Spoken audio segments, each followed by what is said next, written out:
Power is everywhere. It flows through every conversation, every gesture, every decision. You cannot escape it. You can only learn to use it.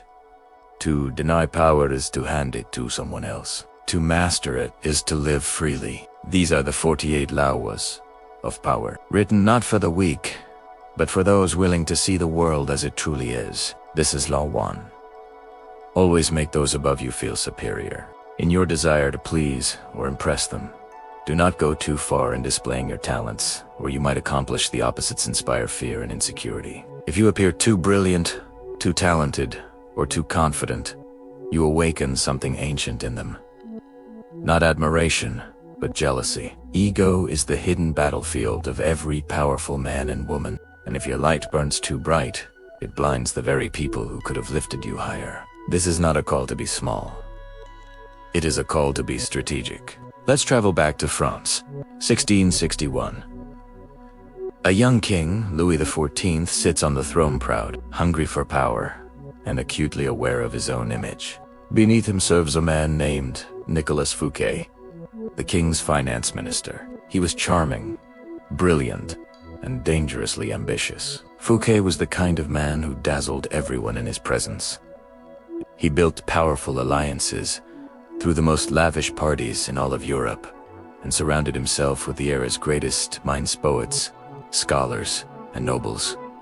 His charm was magnetic, his wealth unmatched.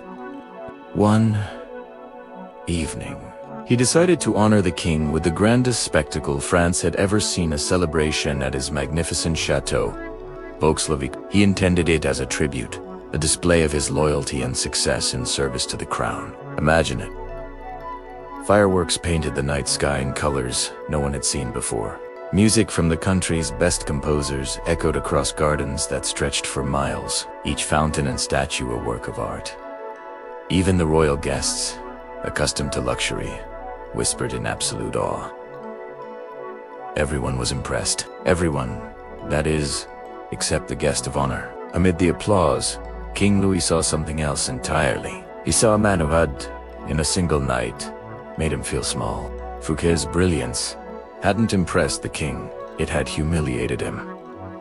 This spectacular party wasn't seen as a gift, but as an insult. A subject was living more grandly than his sovereign. The display suggested Fouquet's tastes, his connections, and his wealth were superior to the king's own. The young monarch's pride was wounded, and his suspicion ignited. Just days later, the king ordered Fouquet's arrest on trumped-up charges of embezzlement. His vast fortune was seized. His name was erased from the public record. Nicolas Fouquet, once the most celebrated man in France, would spend the final 20 years of his life in the country's most isolated prison. Fouquet had committed no real crime, except one, the most dangerous of all. He had outshone the master. He made the king feel insecure, and he paid the ultimate price for it. So, what is the lesson here? Never let your brilliance eclipse the one who holds power over you. People in high positions are rarely as secure as they appear. They are often surrounded by envy, fear, and doubt. To shine too brightly is to remind them of their own shadows, their own shortcomings. You become a living, breathing symbol of what they are not. Instead, you must master the art of subtlety. Make your superiors feel wiser, stronger, and more in control than they actually are. Let your intelligence appear as a natural reflection of their greatness, not a threat to it. Frame your best ideas as developments of something they once said. Publicly attribute your successes to their invaluable guidance. When they feel safe and secure around you, you grow. When they feel challenged and overshadowed, you fall. This is a game of perception, not reality. So, what's the strategy? Be the moon, not the sun. The sun is a source of blinding, intense light. It commands attention and can be overwhelming. The moon, however, glows with a softer, reflected light. It never blinds. It never threatens. And yet, in the darkness, the moon becomes the only light the world sees, guiding the way without ever competing with the source of its power. Think about it in your own life. When you're in a meeting with your boss, don't be the one with all the answers. Instead, Be the one who asks the insightful questions that lead your boss to the right answer.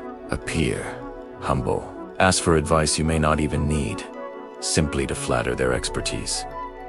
Praise the qualities your superior wishes they had, and they will see you as a person of great judgment and taste. And when you rise you will rise let it happen through their favor, not in spite of their fear. Because the higher they believe they've lifted you, the safer you become from their envy. Now, of course, there is a reversal to this law. It's not always about hiding your light. There are rare moments when outshining the master is not only possible but necessary. This typically happens when your superior is weak, a fading star who is clinging to their position. If their fall is imminent and they are dragging you down with them, then dimming your own light serves no one. In such a case, your brilliance might be the only thing that can save the situation, or yourself. But you must proceed with extreme caution. Never make it look deliberate. Don't openly challenge them. Let your success appear to be a natural, almost accidental outcome. A better strategy is to simply let nature take its course. If the master is weak, they will fall on their own. By being patient and discreet, you can position yourself to take their place when the time comes, without having to push them. The wise do not compete with the powerful. They guide them, they mirror them, and ultimately, they outlast them. As we close, reflect on this. Power moves in silence. The truly strong never need to shout their virtues. They shape the perception of others through subtle action and calculated restraint. If you wish to rise in this world, learn this first law by heart. Because in every kingdom, every company, every social circle, there is always a king, a CEO, a leader. And the moment you make that leader feel small, your own crown begins to fall. Your career stalls, your influence wanes. The law is unforgiving. Never outshine the master. Thank you for joining this exploration of power. If you found this lesson valuable, subscribe and turn on notifications so you don't miss the next law. We're just getting started.